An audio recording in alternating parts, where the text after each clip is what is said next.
തനി നാടൻ സാമ്പാർ എങ്ങനെയാണ് ഉണ്ടാക്കുന്നത് നമുക്ക് നോക്കാം. ഇത് കേരളത്തിൻ്റെ തെക്ക് ഭാഗത്തേക്കുള്ള തേങ്ങ അരയ്ക്കാത്ത രീതിയിലുള്ള സാമ്പാറാണ്.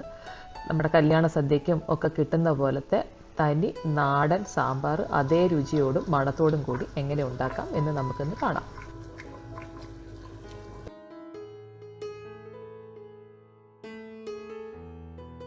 കടലപ്പരിപ്പ് 2 ടേബിൾ സ്പൂൺ, മല്ലി 4 ടേബിൾ സ്പൂൺ, ഉലുവ 1/4 ടേബിൾ സ്പൂൺ, കായം ഒരു ചെറിയൊരു പീസുണ്ട്, അതൊരു 5-8 ഗ്രാമോളം വരും. ഇതിന് പകരം കായപ്പൊടി നിങ്ങൾക്ക് വേണമെങ്കിൽ ചേർക്കാം, അത് എപ്പോഴാണ് ചേർക്കേണ്ടത് ഞാൻ പറയാം. പിന്നെ ഉഴുന്ന പരിപ്പ് 1 ടേബിൾ സ്പൂൺ. ഉണക്കമുളക്, ഇത് കാശ്മീരി ചില്ലിയാണ് ഇവിടെ എടുത്തിരിക്കുന്നത്. എന്ന് വെച്ചാൽ നമ്മുടെ നാട്ടിൽ നമ്മുടെ കിട്ടുന്ന പിരിയമുളക് ആകുമ്പോൾ അധികം എരിയും വരത്തില്ല, നല്ല നിറവും കിട്ടും. എരി കൂട്ടണമെന്നുണ്ടെങ്കിൽ നമുക്ക് ഇതിൻ്റെ എണ്ണം കൂട്ടുകയോ അല്ലെങ്കിൽ കുറയ്ക്കണമെന്നുണ്ടെങ്കിൽ കുറയ്ക്കുകയോ ചെയ്യാം. എന്തായാലും പച്ചക്കറി വേവിക്കുന്ന കൂട്ടത്തിൽ നമ്മൾ അതിൽ പച്ചമുളക് ചേർക്കും, അപ്പോൾ അവിടെ എരി നമുക്ക് അവിടെ അഡ്ജസ്റ്റ് ചെയ്യാൻ പറ്റും. അപ്പം ഒരു 15 വറ്റൽമുളക് നമ്മൾ എടുത്തിട്ടുണ്ട്. നമുക്ക് ഇനി ഇതെല്ലാം കൂടി ഒന്ന് മൂപ്പിച്ച് ഡ്രൈ റോസ്റ്റ് ചെയ്തിട്ട് നമുക്കൊന്ന് പൊടിച്ചെടുക്കാം. പാൻ ചൂടാകുമ്പോൾ ആദ്യം അതിലേക്ക് കടലപ്പരിപ്പും വറ്റൽമുളകും ചേർക്കുക. ഇത് ഒരു പകുതി മൂത്ത് വരുമ്പോൾ മാത്രം നമ്മൾ ബാക്കി ഉലുവയും മല്ലിയും ഉഴുന്നും ഒക്കെ ചേർത്താൽ മതി. കാരണം അല്ലെന്നുണ്ടെങ്കിൽ കടലപ്പരിപ്പ് മൂത്ത് വരുമ്പോഴത്തേക്കും ബാക്കിയുള്ള ഉലുവയൊക്കെ ചിലപ്പോൾ കരിഞ്ഞു പോകും. അപ്പോൾ ഒരു ലോ ടു മീഡിയം ഫ്ലെയിമിൽ ഒരു മിനിറ്റോളം നമ്മൾ ഈ മുളകും കടലപ്പരിപ്പും കൂടെ വറുത്തെടുത്തതിന് ശേഷം ബാക്കിയുള്ള സാധനങ്ങളും കൂടെ ചേർക്കുക. കായം ചെറിയ കഷ്ണങ്ങളായിട്ട് മുറിച്ചിട്ട് കൊടുക്കുക. അപ്പം ബാക്കിയുള്ള സാധനത്തിൻ്റെ കൂടെ നന്നായിട്ടത് മൂത്ത് വരും. ലോ ടു മീഡിയം ഫ്ലെയിമിൽ നല്ലതായിട്ട് ഇളക്കി ഇതൊന്ന് നിറമൊക്കെ മാറി ആ മുളകൊക്കെ നല്ല ക്രിസ്പായി വരുന്ന വരെ നമ്മളിതിനെ ഡ്രൈ റോസ്റ്റ് ചെയ്യുക. അതിനുശേഷം ചൂടാറി കഴിയുമ്പോൾ നല്ല ഫൈൻ പൗഡറായിട്ട് നമ്മൾ പൊടിച്ചെടുക്കുക. നിങ്ങൾ കായപ്പൊടിയാണ് യൂസ് ചെയ്യുന്നതെങ്കിൽ ആ പൊടിക്കുന്ന കൂട്ടത്തിൽ കായപ്പൊടി 1 ടീസ്പൂൺ ചേർത്ത് കൊടുക്കുക. കായമാണ് നല്ലത് പൊടിയെക്കാട്ടിലും, കാരണം അതാണ് ഇതിന് നല്ല മണം വരുന്നതും രുചി വരുന്നതും. കടയിൽ പോയി നമ്മൾ വലിയ വില കൊടുത്ത് സാമ്പാർ പൊടി വാങ്ങിച്ച് വെക്കേണ്ട ആവശ്യമൊന്നുമില്ല. നല്ല മണവും നല്ല രുചിയുമുള്ള ഒരു മായവും ചേർക്കാത്ത ഫ്രഷ് ആയിട്ടുള്ള സാമ്പാർ പൊടി നമുക്ക് ഇതുപോലെ വീട്ടിലുണ്ടാക്കാം. കുറച്ച് കൂടുതൽ ക്വാണ്ടിറ്റി എടുത്ത് കൂടുതൽ പൊടിച്ച് വെച്ചാൽ കുറേ നാളത്തേക്ക് നമുക്ക് യൂസ് ചെയ്യാൻ പറ്റും. ഈ ക്വാണ്ടിറ്റിയിൽ പൊടിക്കുന്നത് നമുക്കൊരു 3 തവണ സാമ്പാറെങ്കിലും വെക്കാനുള്ള പൊടി നമുക്ക് ഇതിൽ നിന്നും ഉണ്ടാവും. അപ്പം വളരെ ഗുണമുള്ള ഈ ഒരു സാമ്പാർ പൊടി നിങ്ങൾ എല്ലാവരും വീട്ടിൽ റെഡിയാക്കി വെക്കണം.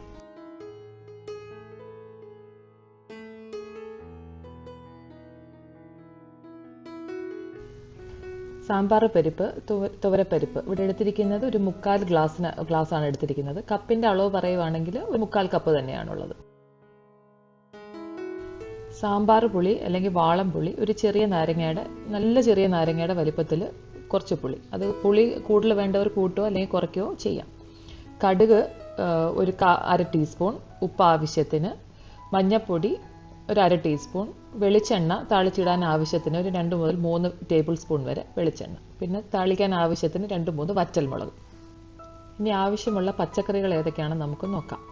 വെള്ളരിക്ക ഒരു ചെറിയ കഷ്ണം, ക്യാരറ്റ് 1, പച്ചക്കായ 1, പടവലങ്ങ ഒരു ചെറിയൊരു കഷ്ണം, ഒരു ഉരുളൻകിഴങ്ങ്, ഒരു സവാള അല്ലെങ്കിൽ 2 സവാള, 1-2 സവാള, ഒരു ചെറിയൊരു കഷ്ണം ചേന, മത്തങ്ങ. അത് വളരെ ഇമ്പോർട്ടൻ്റ് ആണ്, കാരണം സാമ്പാറിന് ശരിക്കും രുചി തരുന്ന ഒരു ഐറ്റമാണ് നമുക്ക് മത്തങ്ങ. അതൊരു ചെറിയ പീസ് എന്തായാലും എടുത്തിരിക്കണം. പിന്നെ 2 തക്കാളി, ഒരു വഴുതനങ്ങ,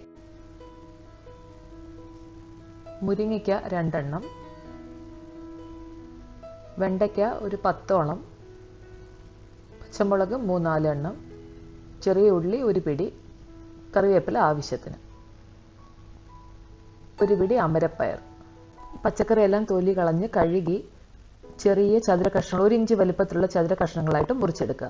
ചെറിയ ഉള്ളി പൊളിച്ചെടുത്താൽ മതി, മുറിക്കേണ്ട ആവശ്യമില്ല. ആ സമയം അമരക്കയും മുരിങ്ങയ്ക്കയും 1 ഇഞ്ച് നീളത്തിലുള്ള കഷ്ണങ്ങളായിട്ട് മുറിച്ചെടുക്കുക. അതായിരിക്കും നമുക്ക് കഴിക്കാനും എളുപ്പം. ഇനി നമുക്ക് പരിപ്പ് വേവിച്ചെടുക്കാം. പരിപ്പ് അളന്നെടുത്ത അതേ ഗ്ലാസ്സിന് 1.5 ഗ്ലാസ് വെള്ളം ചേർക്കുക. ചെറിയൊരു കഷ്ണം വെളുത്തുള്ളി, വലിയ അല്ലിയാണെങ്കിൽ അതിൻ്റെ പകുതി, ചെറിയ അല്ലിയാണെങ്കിൽ 1 മുഴുവൻ. ഇത് ഓപ്ഷണലാണ്, പക്ഷേ ഇത് നല്ലൊരു മണവും രുചിയുമാണ് സാമ്പാറിന് നൽകുന്നത്. അതിൻ്റെ കൂടെ ആവശ്യത്തിന് ഉപ്പും മഞ്ഞൾപ്പൊടിയും ചേർത്ത് ഒരു 4-5 വിസിൽ വരുന്നിടം വരെ മീഡിയം ടു ലോ ഫ്ലെയിമിൽ വേവിച്ചെടുക്കുക.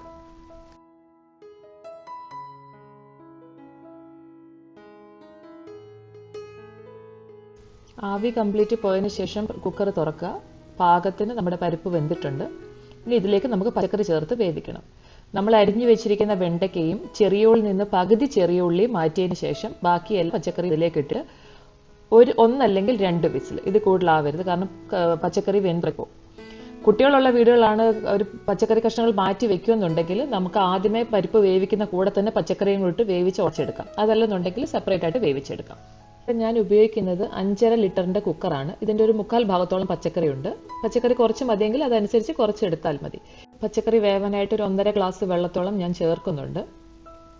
പച്ചക്കറിയിലേക്ക് ആവശ്യമായ ഉപ്പ് കൂടി ചേർക്കുക. എന്നിട്ട് അടച്ചു വെച്ച് കുക്കർ വീണ്ടും അടച്ചു വെച്ചിട്ട് ഒരു 1 അല്ലെങ്കിൽ 2 വിസിൽ വരെ വേവിച്ചെടുക്കുക. അപ്പോൾ കറക്റ്റ് പാകത്തിന് പച്ചക്കറി വെന്ത് കിട്ടും.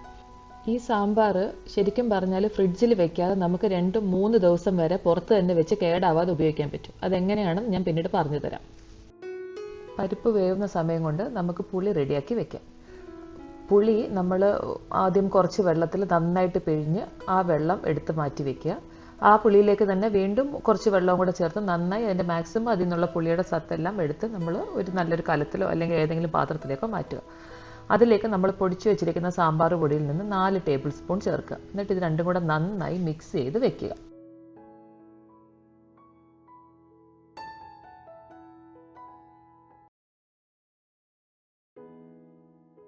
2 വിസിലിന് ശേഷം ആവിയെല്ലാം പോയി കഴിഞ്ഞ് നമ്മൾ കുക്കർ തുറന്നു നോക്കി. പച്ചക്കറിയൊക്കെ നല്ല പാകത്തിന് വെന്തിട്ടുണ്ട്, ഒന്നും അങ്ങനെ ഉടഞ്ഞു പോയിട്ടില്ല.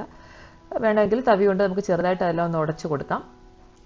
ഈ വേവിച്ച് വെച്ചിരിക്കുന്ന പച്ചക്കറി നമ്മൾ കലത്തിൽ റെഡിയാക്കി വെച്ചിരിക്കുന്ന പുളിയിലേക്ക് ചേർത്തിട്ട് ആവശ്യത്തിന് വെള്ളം കൂടി ചേർക്കുക. കാരണം കുറച്ച് നീണ്ട് ഇരുന്നാലും കുഴപ്പമില്ല, കാരണം ഇതൊന്ന് തിളച്ച് കുറച്ച് തണുത്ത് കഴിയുമ്പോൾ നന്നായിട്ട് കുറുകും. അതുകൊണ്ട് കുറച്ച് കൂടുതൽ വെള്ളം ചേർത്ത് അതൊന്ന് ഒരു കറക്റ്റ് കൺസിസ്റ്റൻസിയിലാക്കി എടുക്കുക. ഒരു 2-3 ഗ്ലാസ് വെള്ളം കൂടി ചേർക്കേണ്ടി വരും. കറിവേപ്പില ആവശ്യത്തിന് ചേർക്കുക. എന്നിട്ട് നന്നായിട്ട് തിളപ്പിക്കുക. ഇടയ്ക്കിടയ്ക്ക് ഇളക്കി കൊടുക്കണം, അല്ലെങ്കിൽ അടുക്കി പിടിക്കും. നന്നായിട്ട് ഇളക്കി അത് യോജിപ്പിച്ച് തിളപ്പിച്ച് എടുക്കുക. മറ്റൊരു കലത്തിലേക്ക് മാറ്റണം നിർബന്ധമൊന്നുമില്ല. നമുക്ക് പ്രഷർ കുക്കറിൽ തന്നെ പച്ചക്കറി വേവിച്ചതിന് ശേഷം പുളി അതിലേക്ക് പിഴിഞ്ഞൊഴിച്ച് പൊടിയും ചേർത്ത് തിളപ്പിച്ചെടുക്കാവുന്നതേ ഉള്ളൂ. ഞാൻ പിന്നെ മറ്റൊരു പാത്രത്തിലേക്ക് മാറ്റുന്നു എന്ന് മാത്രമേ ഉള്ളൂ. നമ്മൾ ഫൈനൽ സ്റ്റേജിലേക്ക് പോവാം. നമുക്ക് കടുക് വറുത്ത് താളിച്ചിടാം. ഒരു പാത്രത്തിലേക്ക് എണ്ണ ഒഴിച്ച് ചൂടാകുമ്പോൾ കടുക് ഇടുക. കടുക് പൊട്ടുമ്പോൾ നമുക്ക് അതിലേക്ക് കുറച്ച് പച്ചമുളക് ചേർത്ത് കറിവേപ്പില ചേർക്കുക. എന്നിട്ട് നമ്മൾ റെഡിയാക്കി വെച്ചിരിക്കുന്ന ആ പകുതി ചെറിയ ഉള്ളിയും വെണ്ടയ്ക്കയും കൂടെ ചേർത്ത് അത് നന്നായിട്ട് വഴറ്റിയെടുക്കുക. ചെറിയ ഉള്ളി മുറിക്കേണ്ട ആവശ്യമില്ല, അത് ഫുള്ളായിട്ട് തന്നെയാണ് നമ്മൾ ഇട്ടിരിക്കുന്നത്. നന്നായിട്ടൊന്ന് വഴണ്ട് അതിൻ്റെ ആ നിറമൊക്കെ ഒന്ന് മാറി വരുന്നിടം വരെ വഴറ്റുക. മാറി വന്നു കഴിയുമ്പോൾ അതിലേക്ക് ഒരു 1/2 ടീസ്പൂൺ മുളക് പൊടി ചേർക്കുക. അപ്പോഴത്തേക്ക് തീ ഓഫ് ചെയ്യണം, അല്ലെങ്കിൽ മുളക് പൊടി കരിഞ്ഞു പോകും. ആ ഒരു നല്ല നിറം കിട്ടാൻ വേണ്ടിയിട്ടാണ് നമ്മൾ ആ മുളക് പൊടി ലാസ്റ്റ് ചേർക്കുന്നത്. ഈ താളിച്ച മിക്സ് നമ്മുടെ തിളച്ച് വരുന്ന സാമ്പാറിലേക്ക് ചേർത്ത് നന്നായിട്ട് ഇളക്കി കൊടുക്കണം. അതിൽ നിന്ന് കുറച്ച് സാമ്പാർ എടുത്ത് അതിൽ നിന്നുള്ള മുഴുവൻ കടുകും കൂടെ നമ്മൾ മിക്സ് ചെയ്ത് അതിലേക്ക് ഒഴിക്കുക. എന്നിട്ട് നന്നായിട്ട് തിളച്ച് ആ ഒരു പരുവം വരെ വരുന്നിടം വരെ അതൊന്ന് തിളപ്പിച്ചെടുക്കുക. നമ്മുടെ സാമ്പാർ റെഡിയായി. ഈ സാമ്പാർ ഞാൻ പറഞ്ഞ പോലെ തന്നെ 3-4 ദിവസം വരെ ചീത്തയാകാതെ കേടുകൂടാതെ ഇരിക്കും. നമ്മൾ നനവുള്ള തവി ഉപയോഗിക്കാതിരുന്നാൽ മതി. അപ്പോൾ രാത്രിയിലും തിളപ്പിച്ച് വെക്കുക, രാവിലെയും തിളപ്പിച്ച് വെക്കുക. അപ്പോൾ രാവിലെ തിളപ്പിക്കുമ്പോൾ തന്നെ ആവശ്യമുള്ള സാമ്പാർ മറ്റൊരു ചെറിയ പാത്രത്തിലേക്ക് മാറ്റി വെക്കുക. എന്നിട്ട് വൈകുന്നേരം വീണ്ടും കിടക്കുന്നതിന് മുന്നേ ഒന്ന് തിളപ്പിച്ച് വെച്ചാൽ മതി. അപ്പോൾ ആ സെയിം തവി തന്നെ നമ്മൾ എപ്പോഴും യൂസ് ചെയ്യണം. വെറുതെ എപ്പോഴും എല്ലാ തവിയിട്ട് ഇളക്കി കഴിഞ്ഞാൽ ചീത്തയായിപ്പോൾ. ഇങ്ങനെ ശ്രദ്ധിച്ച് ഉപയോഗിച്ച് കഴിഞ്ഞാൽ ഈ സാമ്പാർ ഒരു 3 ദിവസം 4 ദിവസം വരെ ഒരു കേടും കൂടാതെ ഫ്രിഡ്ജിലൊന്നും വെക്കേണ്ട ആവശ്യമില്ല. അത് 2 ദിവസം കഴിയുമ്പോഴാണ് ശരിക്കും അതിൻ്റെ രുചിയും കൂടെ ശരിക്കും വരുന്നത്. അപ്പോൾ നിങ്ങൾ ഇങ്ങനെ ഒന്ന് ട്രൈ ചെയ്ത് നോക്കൂ. നല്ല അടിപൊളി സൂപ്പർ നാടൻ സാമ്പാർ, തേങ്ങ അരയ്ക്കാത്ത സാമ്പാർ ഈസി ആയിട്ട് നമുക്ക് വീട്ടിലുണ്ടാക്കാം.